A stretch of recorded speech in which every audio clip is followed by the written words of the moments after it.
Hi అండి, welcome to laddu vlogs 369. మన యొక్క తెలంగాణ రాష్ట్రానికి సంబంధించిన ఒక ముఖ్యమైన అప్డేట్ తెలియజేస్తాను. రాష్ట్రంలో చేయూత పెన్షన్ల పెంపు మరియు కొత్త పెన్షన్లకు సంబంధించిన ప్రక్రియపై తాజాగా ముఖ్యమంత్రి సీఎం రేవంత్ రెడ్డి గారు కీలక సూచనలు ఇచ్చినట్లు సమాచారం. దీనికి సంబంధించినటువంటి పూర్తి ఇన్ఫర్మేషన్ ఈ వీడియోలో నేను మీకు తెలియజేస్తాను. మన ఛానల్ని మొదటిసారి చూస్తున్నట్లయితే ప్లీజ్ సబ్స్క్రైబ్ చేసుకోండి. గవర్నమెంట్ నుంచి వచ్చే ప్రతి చిన్న అప్డేట్ ఎప్పటికప్పుడు నేను మీకు తెలియజేస్తూ ఉంటాను. ఇక ఆలస్యం చేయకుండా వీడియోలోకి వెళ్ళిపోదాం.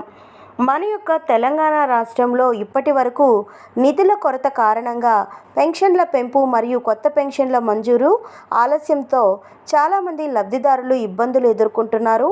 అయితే ఇప్పుడు మే నెల పెన్షన్లను దశల వారీగా అమలు చేయాలని ప్రభుత్వం ఆలోచన చేస్తుంది. ప్రస్తుతానికి ప్రతి నెల పెన్షన్ పొందుతున్న వారికి సుమారు 500 రూపాయల వరకు పెంపు ఉండవచ్చని అంచనా వేస్తున్నారు.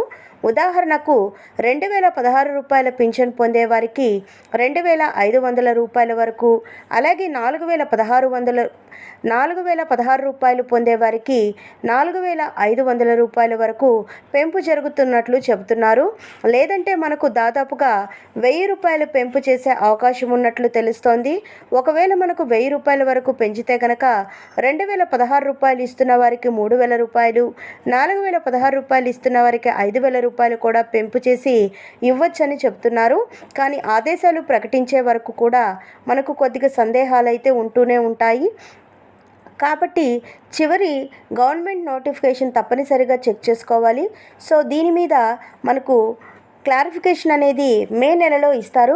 రాష్ట్రంలో ఇప్పటికే లక్షల మంది పింఛన్లు పొందుతున్నారు. కొత్తగా సుమారు 12 లక్షల మందికి అవకాశం ఇవ్వాలని ప్రయత్నిస్తున్నట్లు తెలుస్తోంది. అలాగే ప్రస్తుతం ప్రతి నెల భారీగా నిధులని ఖర్చు అవుతున్న నేపథ్యంలో ఈ పెంపు కూడా దశల వారీగా, అంటే ఒక్కసారిగా కాకుండా విడతల వారీగా అమలు చేసే అవకాశం ఉంది. ఇక కొత్తగా పెన్షన్లకు అప్లై చేయాలనుకునే వారు వారి అర్హతలను అనుగుణంగా వృద్ధాప్య పెన్షన్, వితంతు పెన్షన్, ఒంటరి మహిళా పెన్షన్, బీడీ కార్మికులు, అలాగే హెచ్ఐవి బాధితులు, డయాలసిస్ పేషెంట్ వంటి కేటగిరీల్లో దరఖాస్తు చేసుకోవచ్చు. సో వితంతు పెన్షన్ కోసం ration card, Aadhaar card, voter ID, భర్త యొక్క డెత్ సర్టిఫికేట్, అలాగే ఆదాయ ధృవీకరణ పత్రం వంటి డాక్యుమెంట్స్ అవసరమవుతాయి. అలాగే దివ్యాంగులు పెన్షన్ కోసం అప్లై చేయాలి అంటే వారికి కావాల్సిన డాక్యుమెంట్ చూసినట్లయితే Aadhaar card, ration card, voter ID, caste మరియు ఇన్కమ్ సర్టిఫికేట్, అలాగే వారి యొక్క వైకల్యానికి సంబంధించినటువంటి సదరం సర్టిఫికేట్ లేదా యూడిఐడి కార్డు వంటి పత్రాలు సిద్ధంగా ఉంచుకోవాలి. ప్రభుత్వం దరఖాస్తులు స్వీకరించిన తర్వాత లబ్ధిదారుల అర్హతలు పరిశీలించి పెన్షన్ మంజూరు చేసే అవకాశం ఉంటుంది. కాబట్టి ముందుగానే అవసరమైన డాక్యుమెంట్స్ రెడీగా ఉంచుకోవడం మంచిది. ముఖ్యంగా ఈ మొత్తం ప్రాసెస్ మే నెలలో 10వ తేదీలోపు ప్రారంభమయ్యే అవకాశం ఉంది. ఎందుకంటే ఈ పెన్షన్ల పెంపు ఇప్పటికే ఆలస్యం చేసేశారు. కొత్త పెన్షన్లకు అప్లై చేసుకోవడానికి కూడా చాలామంది ఎదురు చూస్తున్నారు. కాబట్టి మే నెల ప్రారంభంలోనే ఈ యొక్క దరఖాస్తులు స్వీకరించే అవకాశం ఎక్కువగా ఉంది. కానీ ఇంకా ఖచ్చితమైన తేదీలు మరియు విధానం కోసం అధికారిక ప్రకటనలు ఖచ్చితంగా ఫాలో అవ్వాల్సి ఉంటుంది.